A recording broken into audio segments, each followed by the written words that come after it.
8 दशक पहले एक ऐसे व्यक्ति का निधन हो गया जिसकी बुद्धि की कमी, समझ की कमी और सत्ता की भूख ने लाखों लोगों की जान ले ली। हेलो सब लोग, जी टीवी में आपका स्वागत है। मैं जरी हूं, असाधारण दुनिया में इस साहसिक कार्य पर आपका मेजबान। एक ऐतिहासिक यात्रा के लिए तैयार हो जाइए जो अपने नाम की तरह अनोखी है, एडोल्फ हिटलर की यात्रा।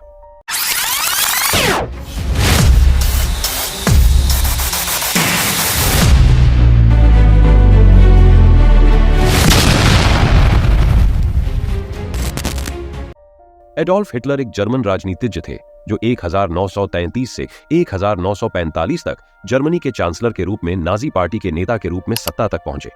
20 अप्रैल 1829 को ऑस्ट्रिया हंगरी, अब ऑस्ट्रिया के ब्रानो एम में जन्मे हिटलर का प्रारंभिक जीवन कई कठिनाइयों से भरा था। उनके पिता अलोयस हिटलर एक कठोर और अपमानजनक व्यक्ति थे और उनकी मां क्लारा हिटलर एक देखभाल करने वाली लेकिन अत्यधिक सुरक्षात्मक महिला थी।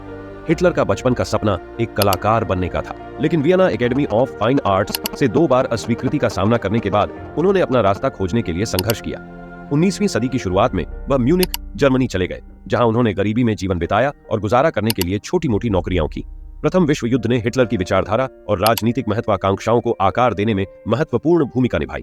उन्होंने जर्मन सेना में एक सैनिक के रूप में कार्य किया और युद्ध के नतीजे से गहराई से प्रभावित हुए, जिससे उनमें राष्ट्रवाद और यहूदी विरोधी मान्यताओं की भावना प्रबल हो गई।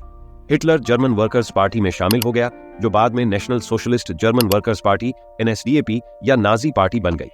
1923 में हिटलर ने बियरहल पुच में वाइमर सरकार को उखाड़ फेंकने का प्रयास किया, असफल तख्तापलट, जिसके परिणाम स्वरूप उसकी गिरफ्तारी हुई। जेल में अपने समय के दौरान उन्होंने अपनी राजनीतिक विचारधारा और लक्ष्यों को रेखांकित करते हुए मीन कैंप लिखा। अपनी रिहाई के बाद हिटलर ने जर्मनी में आर्थिक अस्थिरता और व्यापक असंतोष का फायदा उठाते हुए नाजी पार्टी के पुनर्निर्माण पर ध्यान केंद्रित किया। नाजियों ने हिटलर के करिश्माई भाषणों, यहूदी विरोधी प्रचार और जर्मनी को उसके पूर्व गौरव को बहाल करने के वादे के माध्यम से लोकप्रियता हासिल की। 1933 में हिटलर को चांसलर नियुक्त किया गया और उसने जल्दी ही सत्ता हासिल कर ली। अंततः जर्मनी का तानाशाह बन गया। हिटलर की आक्रामक विदेश नीतियों और क्षेत्रीय विस्तार के कारण 1929 में द्वितीय विश्व युद्ध छिड़ गया। होलोकॉस्ट एक व्यवस्थित नरसंहार जिसमें 6 मिलियन यहूदियों और लाखों अन्य लोगों को निशाना बनाया गया, हिटलर के शासन के तहत हुआ।